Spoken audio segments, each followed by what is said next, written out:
ਗੱਲ ਸੁਣਨੀ ਏ ਧਿਆਨ ਦੇ ਨਾਲ। ਰਜਬ ਪੱਟੀ ਸਾਹਿਬ ਕਹਿ ਰਹੇ ਨੇ ਕਿ ਜਿਹੜਾ ਮੂੰਹ ਵਹਾਈ ਉਹਦੇ ਮੁੰਡੇ ਨੂੰ ਦਿੱਤੀ ਹੈ ਨਾ, ਉਹਨਾਂ ਦੇ ਯਾਰਾਂ ਦੋਸਤਾਂ ਨੂੰ, ਵੀ ਕਿੱਡਾ ਕਮਜ਼ੋਰ ਬੰਦਾ ਹੀ ਉਹ ਵੀ ਵਿੱਚ ਹੀ ਗਿਨਾਣ ਡਿਆ ਦਾ।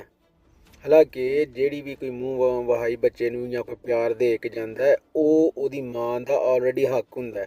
ਆਂਦਾ ਜੀ ਮੈਂ ਤੇ ਉਹ ਪੈਸੇ ਤੇ ਮੇਰੇ ਬੱਚੇ ਵਾਸਤੇ ਬੜੇ ਸਨ, 20-25 ਲੱਖ ਜਨਾਬ, ਇਹ ਉਹ।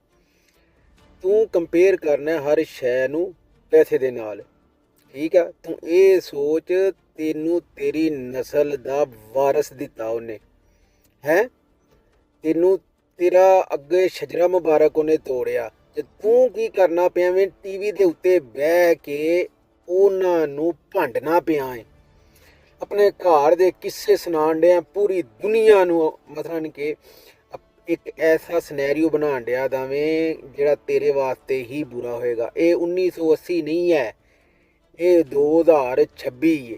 ਹਰ ਸ਼ੈ ਔਨ ਦਾ ਰਿਕਾਰਡ ਹੈ। ਕੱਲ ਨੂੰ ਤੇਰਾ ਬੱਚਾ ਹੀ ਵੱਡਾ ਹੋ ਕੇ ਵੇਖੇਗਾ ਕਿ ਮੇਰਾ ਪਿਓ ਜਿਹੜਾ ਸੀ ਕੀ ਕਰਦਾ ਰਿਹਾ, ਮੇਰੀ ਮਾਂ ਨੂੰ ਕਿੰਝ ਦਲੀਲ ਕਰਦਾ ਰਿਹਾ, ਠੀਕ ਹੈ। ਮੇਰੀ ਮਾਂ ਪੈਸਿਆਂ ਵਾਸਤੇ ਪ੍ਰਮੋਸ਼ਨਾਂ ਕਰਦੀ ਰਹੀ ਹੈ। ਉਹ ਜਦੋਂ ਪ੍ਰਮੋਸ਼ਨਾਂ ਕਰਦੇ ਹੋ ਵਹਿੰਦੇ ਉਹਨਾਂ, ਉਹਦਾ ਵਿਚਾਰੀ ਦਾ ਮੂੰਹ ਹੀ ਲੱਥਾ ਦਾ, ਚਿਹਰਾ ਬੁੱਝਿਆ ਦਾ। ਇਹਨੂੰ ਆਂਦੇ ਨੇ ਕਿਸੇ ਨੂੰ ਜ਼ਲੀਲ ਕਰਨਾ ਜ਼ਲਾਲਤ ਦੀ ਹੱਦ ਤੱਕ, ਠੀਕ ਹੈ।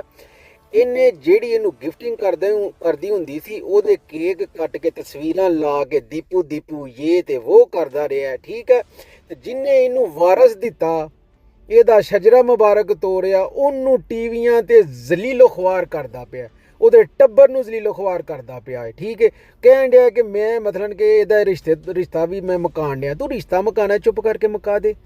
ਐਡਾ ਰੌਲਾ ਪਾ ਕੇ ਟੀਵੀ ਤੇ ਉਹਨਾਂ ਨੂੰ ਜ਼ਲੀਲ ਕਰਨ ਦੀ ਤੈਨੂੰ ਕੀ ਜ਼ਰੂਰਤ ਪਈ?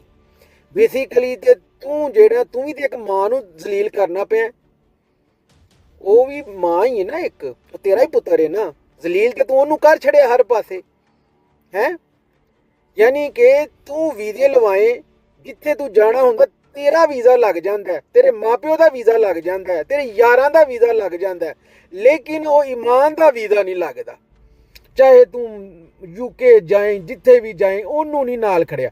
ਉਹ ਕਦੀ ਉਹ ਵੀਡੀਓ ਮੈਨੂੰ ਦੱਸ ਛੱਡ ਜਿਹਦੇ 'ਚ ਤੂੰ 4 ਬੋਲ ਪਿਆਰ ਦੇ ਉਹ ਵਿਚਾਰੀ ਲਈ ਵੀ ਬੋਲੇ ਹੋਣ, ਅਜ਼ੀਅਤ ਨਾ ਦੇ, ਟਾਰਚਰ ਨਾ ਕਰ, ਠੀਕ ਹੈ। ਤੂੰ ਮਕਾਨਾ ਤੂੰ ਨਹੀਂ ਮਤਲਬ ਕਿ ਰੱਖਣਾ, ਉਹ ਇੱਕ ਲਹਿਦਾ ਗੱਲ ਹੈ, ਸਹੀ ਹੈ। ਅਫੇਅਰ ਜਿਹੜੇ ਨੇ ਤੇਰੇ ਹੈ ਸੀ, ਇਹ ਤੈਨੂੰ ਮੰਨਣਾ ਪਏਗਾ। ਇਹ ਪ੍ਰੈਗਨੈਂਸੀ ਦੇ ਵਿੱਚ ਵੀ ਤੇਰੀਆਂ ਵੀਡੀਓ ਲੀਕ ਹੋਈਆਂ ਨੇ, ਤਸਵੀਰਾਂ ਲੀਕ ਹੋਈਆਂ ਨੇ, ਤੈਨੂੰ ਇਹ ਚੀਜ਼ ਮੰਨਣੀ ਪਏਗੀ।